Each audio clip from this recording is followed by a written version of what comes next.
2026년 한 해 우리 예양교회가 연결되고 사랑하고 성장하는 교회가 되기 위해 어떤 마음의 자세를 가져야 하는지 우리가 누가복음의 말씀을 통하여서 함께 알아보고 있는데요. 오늘은 특별히 우리가 어떻게 넉넉하게 베푸는 삶을 살아갈지, 특별히 우리 예양교회가 환대하는 공동체가 되기 위한 방법을 오늘 말씀을 통하여서 함께 알아보고자 합니다. 성경은 많은 부분에서 우리에게 환대를 명령하고 있습니다. 가난한 사람, 고아, 과부, 이방인, 나그네들을 집으로 초대하여서 그들에게 식사를 대접하고 섬기라고, 그들과 교제하며 사귀라고 우리에게 명령을 하고 있다라는 것이지요. 그러면은 우리는 어떻게 우리의 삶 속에서 이러한 환대의 모습을 드러내며 살아갈 수 있을까요? 이웃에게 넉넉하게 베풀며 그들과 교제하기 위해 우리가 가져야 하는 자세는 무엇일까요? 이를 알기 위해 우리는 본문의 바로 앞에 절인 11절의 말씀을 함께 살펴볼 필요가 있는데요. 우리 함께 11절 말씀을 읽어보도록 하겠습니다. 함께 읽겠습니다. 시작. 낮아지고 자기를 낮추는 자는 높아지리라. 아멘. 이 말씀은 우리가 누군가에게 넉넉하게 베풀고 환대하기 위해 먼저 겸손해야 한다라는 것을 우리에게 말해 줍니다. 여러분은 겸손하면은 어떤 이미지가 떠오르십니까? 우리가 생각하는 겸손의 모습은 이런 모습입니다. 저는 아무것도 아닌 사람이에요. 저는 너무 부족하고 별 볼 일 없는 사람입니다. 라고 자기를 낮추는 것을 겸손이라고 생각을 하는데, 그거는 진짜 겸손이 아닐 수 있다라는 것이죠. 여기서 부끄러운 제 과거의 이야기를 좀 약간 자랑도 있는데요, 해보도록 하겠습니다. 저는 신대원을 다닐 때 학점이 4점 아래로 내려간 적이 한 번밖에 없습니다. 그래도 인간적이어서 한 번은 있는데요. 그 한 번도 코로나가 끝나고 비대면으로 듣던 수업이 대면으로 전환되면서 사람들과 교제하는 게 더 중요하다고 생각해서 공부는 조금 뒤로 미루어둔 채 교제하느라 바빴기 때문에 공부를 안 했는데요. 그 외에는 항상 4점을 넘겼고 또 성적 장학금을 받기도 했습니다. 이때 저는 겸손했을까요? 겸손하지 않았을까요? 저는 스스로 겸손하다라고 생각을 했습니다. 근데 저는 되돌아봐서 생각을 해보니까 죄인 중에 괴수 같은 자였더라고요. 스스로는 겸손하다라고 생각을 했는데 되돌아보니까 전혀 겸손하지 않았었습니다. 신대원에서 성적 장학금을 받는 것이 그렇게 쉬운 일은 아닙니다. 여기서 제 자랑을 조금 하자면은 대단한 일이었습니다. 이제 전체 인원 중에서 20명을 뽑아가지고 상위 20명에게 장학금을 받는 것인데, 그게 다른 사람도 아니라 저라고 하니까 얼마나 기쁘겠습니까? 그래서 약간 어깨에 힘도 좀 들어가고, 이게 또 감사하게 제가 말하지 않아도 소문이 잘 흘러갑니다. 저는 아무것도 하지 않아도 사람들이 저에게 와서 말을 하는 거죠. 목사님, 그때는 전도사님이었으니까, 전도사님 성적 장학금 받았다면서요? 어떻게 그런 거를 받으셨어요? 저도 너무 대단해요. 저도 닮고 싶습니다. 막 이런 이야기를 저에게 와서 합니다. 그러면은 저는 어떻게 대답을 했을까요? 맞죠. 저는 대단한 사람입니다. 라고 대답했을까요? 아니죠. 저는 겸손한 척하는 사람입니다. 그러니까 제가 타이밍이 좋아서 그랬던 거예요. 제가 시간적으로 여유가 있어서 받은 거지, 제가 전도사님과 같은 상황이었으면은 저는 다 F 받아서 낙제했을 거예요. 오히려 전도사님이 저보다 더 대단하신 분입니다. 저는 전도사님에 비하면 아무것도 아니에요 라고 말을 하면서, 나는 낮은 사람이고 당신이 저보다 최고입니다 라는 식으로 말을 했습니다. 보기에는 꽤나 겸손해 보이죠? 그런데 이때 제 안에 어떤 마음이 있었는지 되돌아봐서 생각을 해보니까, 수업 시간에 졸거나 딴짓하는 사람들을 보면서, 수업도 제대로 안 듣고 책도 안 읽으면서 저딴 B가 어떻게 목회를 한다고 하는 건가 모르겠다. 한국교회 미래가 참 암울하다. 이런 생각을 했었습니다. 근데 지금 보니까 그들이 저보다 더 사역을 잘하고 있는 것 같은데요. 성적으로 그들을 판단하고 성적이 좋은 사람, 나에게 도움이 될 것 같은 사람과 어울리려고 하고 성적이 나쁜 사람은 약간 쳐다도 보지 않는 그런 역겨운 행위를 했던 사람이 저의 모습이었더라고요. 이것은 겸손일까요? 겸손이 아닐까요? 아닙니다. 전혀 아닙니다. 제발 이런 겸손을 하지 않으시는 우리 예한교회 성도님들이 되시기를 바랍니다. 예수님의 삶을 보면 어떤가요? 예수님은 누구를 만나고 누구와 교제를 할 때 저는 아무것도 아닌 존재예요. 저는 부족한 사람입니다. 당신이 저보다 더 대단한 사람이죠. 라고 말을 했을까요? 안 했을까요? 안 하셨습니다. 오히려 그분은 어디를 가시든지 내가 하나님이라고 자기 자신을 신이라고 주장하고 다니셨습니다. 그러면서도 그분은 당대에 사회적으로 소외된 가난한 자, 병든 자들과 친하게 지내시고 죄인들과 교제하시면서 그들과 끊임없이 소통하셨습니다. 이게 진짜 겸손의 모습이라는 것이지요. 진짜 겸손한 사람은 나는 아무것도 아닌 존재입니다 라고 자기를 낮추어 말하지 않습니다. 오히려 진짜 겸손한 사람은 누구를 만나든지 자기 자신을 의식하지 않고 만나는 사람이 진짜 겸손한 사람이라는 것이죠. 상대와 대화를 할 때도 이 사람이 나보다 더 잘난 사람인지 이 사람이 나보다 못난 사람인지를 생각하지 않은 채 그냥 그들과 어울리는 것입니다. 나보다 지위가 높다고 해서 위대한 사람을 만났다고 해서 굽신거리지 않고 반대로 자기보다 지위가 낮고 하찮은 사람 을 만났다고 해서 그 사람보다 자기가 높은 사람인 것을 떵떵거리지 않는, 그냥 누구를 만나도 다 친구처럼 대하는 것이 진짜 겸손한 사람의 모습이라는 것이죠. 사랑하는 성도 여러분, 참된 겸손은요, 자기 자신을 의식하지 않는 것입니다. 이러한 겸손의 모습이 우리 예양교회 모든 성도님들 안에 있을 때에 우리 교회가 진정으로 연결되고 사랑하는, 넉넉히 베푸는, 환대하는 공동체가 될 수 있는데요. 우리 본문 12절에서 13절 말씀을 함께 읽어볼까요? 본문 12절에서 13절 말씀 함께 읽겠습니다. 시작. 청한 자에게 이르시되 내가 점심이나 저녁이나 베풀거든 벗이나 형제나 친척이나 부한 이웃을 청하지 말라. 두렵건대 그 사람들이 너를 도로 청하여 내게 갚음이 될까 하노라. 잔치를 베풀거든 차라리 가난한 자들과 몸 불편한 자들과 저는 자들과 맹인들을 청하라. 아멘. 이 말씀의 의미는 이러한 의미입니다.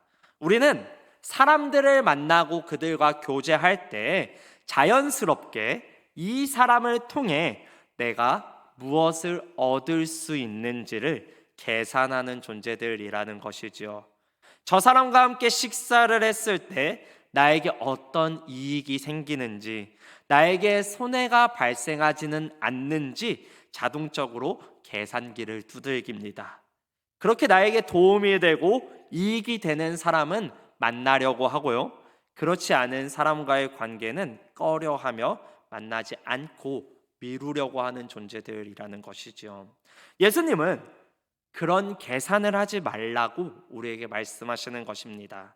누구를 만나서 교제하든지 그 사람으로부터 무언가를 얻거나 잃을 것을 계산하지 말아야 한다라고 우리에게 말씀하시는 것이죠. 이거는 사실 저에게 참 어려운 일입니다. 청년들을 만나다 보면은 그들에게 식사를 사주고 또 커피를 사주면서 이야기할 때가 종종 있습니다. 그렇게 밥을 사주고 커피를 사주면서 이런저런 이야기를 하다 보면은 결국 이야기의 맨 마지막에 어떻게 끝날 것 같습니까? 사역에 관한 이야기는 하나도 하지 않고 일상적인 대화만 하다가 그 밥을 먹고 헤어질까요? 아니요, 만일 이 사람이 교회를 안 나오는 사람이라면은 앞으로 우리 교회에서 자주 만나자, 라는 이야기를 하게 되고, 이 사람에게 무언가 부탁할 것이 있다면은 앞으로 잘 부탁할게 라는 이야기를 하게 됩니다. 그러면은 상대방 입장에서는 저와 함께 밥을 먹은 그 시간에 대해서 어떻게 받아들일까요?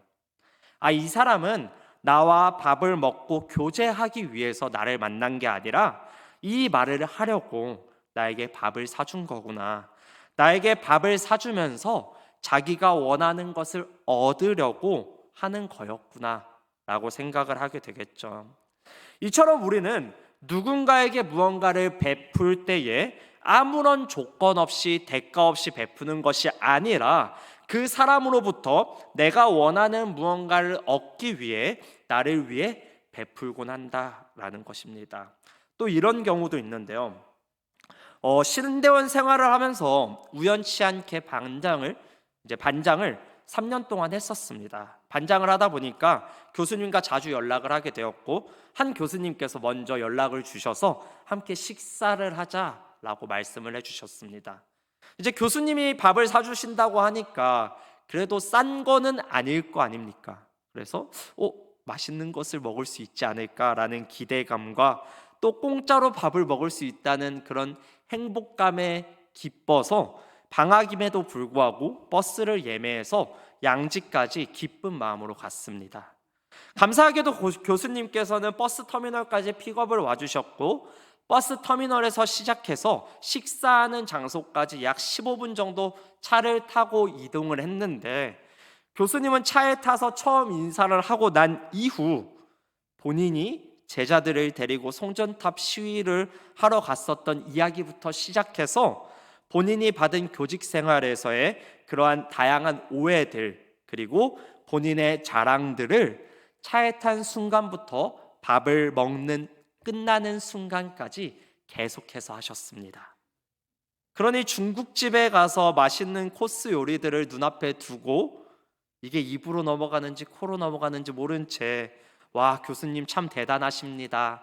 교수님 너무 닮고 싶습니다. 교수님은 너무 멋진 분이십니다. 교수님 최고예요 라는 말을 시작부터 끝까지 했었습니다.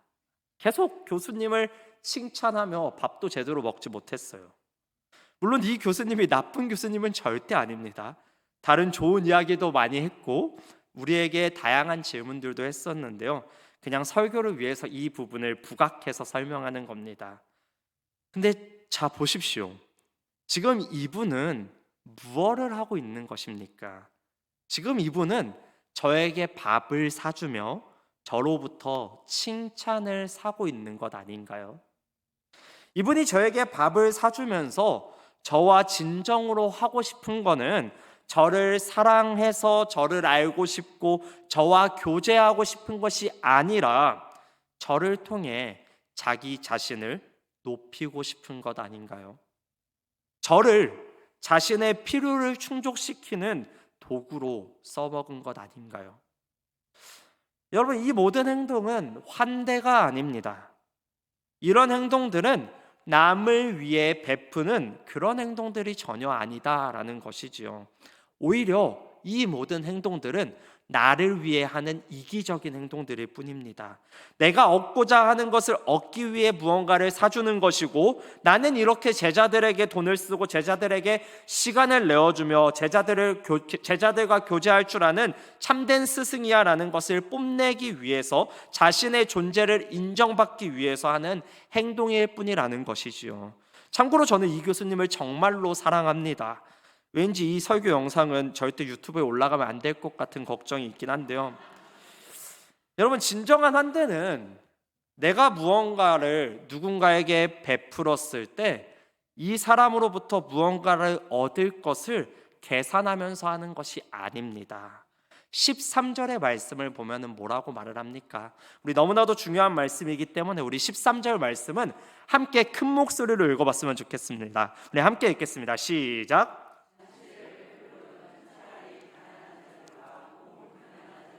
저는 자들과 맹인들을 청하라. 아멘. 여기서 가난한 자, 몸 불편한 자, 저는 자, 맹인은 은유적인 표현입니다. 이들은 진짜 가난한 자들을 베풀어야 돼요, 맹인들을 베풀어야 돼요, 이런 의미도 물론 있지만 같이 있는 게 힘들고 대화가 잘 통하지 않는 사람, 내가 바라보는 것과 전혀 다른 곳을 바라보며 같이 있으면은 얻을 것이 하나도 없고 늘 나에게 손해만 되는 그런 사람들을 가리키는 말입니다. 사회에서 만나면은 가까이 하고 싶지도 않은, 말 한마디 걸기 싫은 그런 사람들에게 지금 예수님은 잔치를 베풀라 라고 말씀하시는 거죠. 왜요? 왜 우리는 그런 자들에게 잔치를 베풀어야 합니까? 14절의 말씀을 보면 이렇게 이야기를 하는데요. 그리하면 그들이 갚을 것이 없으므로 내게 복이 되리니 이는 의인들의 부활 시에 내가 갚음을 받겠음이라 하시더라 라고 말을 합니다. 나와 전혀 맞지 않는, 같이 있는 게 불편하고 대화도 잘 통하지 않는 그 사람들을 사랑하고 섬기면 하나님께서는 우리가 섬긴 그 모든 것들을 기억하고 우리에게 다함 없는 기쁨으로 갚아주신다라고 성경은 우리에게 약속하고 있다라는 것이지요. 사랑하는 우리 예안교회 성도 여러분, 우리 교회가 연결되고 사랑하고 성장하는 공동체가 되기 위해 우리에게 필요한 것은 대단한 프로그램이나 특별한 전략이 필요한 것이 아닙니다. 우리에게 필요한 것은 계산하지 않는 마음이 필요한 것입니다. 교회 안에는 참 다양한 사람들이 있습니다. 가난한 자, 몸 불편한 자, 저는 자, 맹인들이 참 많이 있습니다. 나와 세대가 달라서 같이 대화를 하면은 말도 잘 통하지 않는 사람도 있고요. 같이 있으면 재미는 하나도 없고 지루하기만 하는 그런 사람도 있습니다. 자기 돈은 하나도 안 쓰고 늘 얻어먹으려고만 하는 사람도 있고요. 나랑 정치색이 전혀 다른 사람도 있습니다. 대화를 하는데 내 이야기는 듣지도 않고 계속 자기 얘기만 하는 사람도 있고요. 내가 관심도 없는 이야기를 하루 종일 하는 사람도 있습니다. 대화를 하면은 늘 내 말을 끊고 자기 말만 하는 사람도 있고요. 같이 다니면은 너무 손이 많이 가가지고 정말 나를 귀찮게 하는 사람들도 있습니다. 나에게 이익은커녕 늘 손해만 주는 그런 사람들이 교회에는 너무나도 많다라는 것이지요. 그냥 나는 나랑 잘 맞는 사람, 나와 대화가 잘 통하는 사람, 같이 있으면 시간 가는지 모르는 그런 사람들과만 함께 교제를 하고 싶은데 예수님은 우리에게 가난한 자들과 몸 불편한 자들과 저는 자들과 맹인들을 잔치에 초대하라 라고 명령하십니다. 그들에게 환대를 베풀라고, 잔치를 베풀라고 우리에게 명령하시는 것이지요. 이거는 너무나도 고통스러운 일입니다.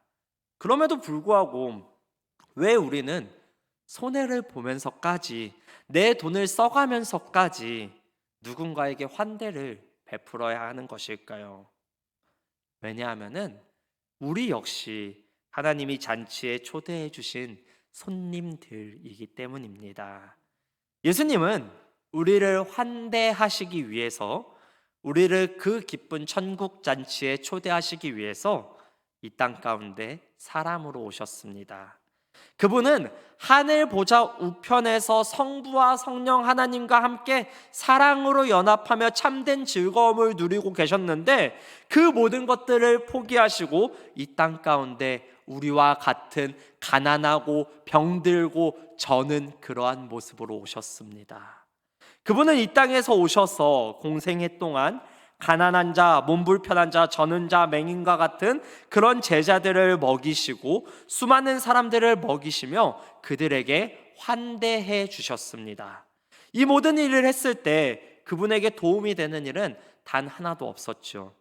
오히려 예수님이 환대하였던 제자들은 자기를 모른다고 부인하며 떠나갔고, 예수님이 환대했던 많은 사람들은 자기를 십자가에 못 박아 죽으려고 했던 자들이었습니다. 그럼에도 불구하고 예수님은 우리에게 넉넉히 베풀어 주셨습니다. 그리고 결국 십자가에서 그분은 우리를 하나님의 사랑으로 초대하기 위해 희생당하시지요. 그분이 우리가 받아 마땅한 진노를 대신 받으심으로 말미암아 우리를 삼위 하나님의 사랑 안으로, 그 사랑의 잔치 안으로 초대해 주셨습니다. 우리가 이 복음의 메시지를 알고 있다면은, 이 복음의 메시지를 믿고 있다면은 우리는 마땅히 우리의 주변에 가난한 자, 몸 불편한 자, 병든 자, 맹인들에게 베풀 수밖에 없을 것입니다. 우리는 그들에게 베풀 때 계산하지 않고 사랑할 수 있는 것이지요. 내 손해를 감수하면서도 그들에게 나의 것을 내어줄 수 있고요. 나와 맞지 않는 사람이라 할지라도 그들과 교제할 수 있게 되는 것입니다. 하나님께서 우리에게 값없이 넉넉하게 베풀어 주셨기 때문에 그 사랑을 기억하며 우리 역시 값없이 베풀어 줄 수 있는 그러한 삶을 살아갈 수 있는 것이지요. 2026년 한 해 우리 예양교회가 편한 사람들과만 교제하는 그런 공동체가 아니라 서로 다른 사람들이 연결되는 그런 공동체가 되기를 소망합니다. 나와 맞는 사람만 사랑하는 공동체가 아니라 불편한 사람도 사랑으로 품을 수 있는 그런 공동체가 되었으면 좋겠습니다. 특별히 여러분들에게 권면드리고 도전드리고 싶은 것이 있는데요. 우리 예양교회는 다음 세대 아이들과 청년들이 있습니다. 그들에게 환대해 주시기를 두려워하지 않으시는 우리 예양교회 성도님들이 되시기를 축복합니다. 그들과 함께 교제해 주시면서 그들에게 친구가 되어 주시기 바랍니다. 그들에게 맛있는 것을 사주면서 그들과 함께 대화해 주시기 바랍니다. 여러분들이 먹고 싶은 거 말고 그들이 먹고 싶은 게 뭔지 물어보고 그들과 함께 식사의 교제를 하시면서 여러분들 말하는 게 아니라 그들의 말에 귀 기울여 주시기 바랍니다. 나이 차이가 있다고 해서 교제할 수 없는 것이 아닙니다. 나이 차이가 있을지언정 우리는 그들과 함께 겸손한 모습으로 사랑의 교제를 할 수 있습니다.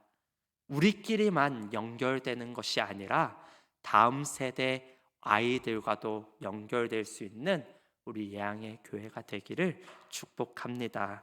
그래서 세상이 보기에는 이해가 되지 않지만 복음 때문에 사랑이 넘치는, 환대가 넘치는 우리 예양교회가 되기를 간절히 소망하고 축복합니다.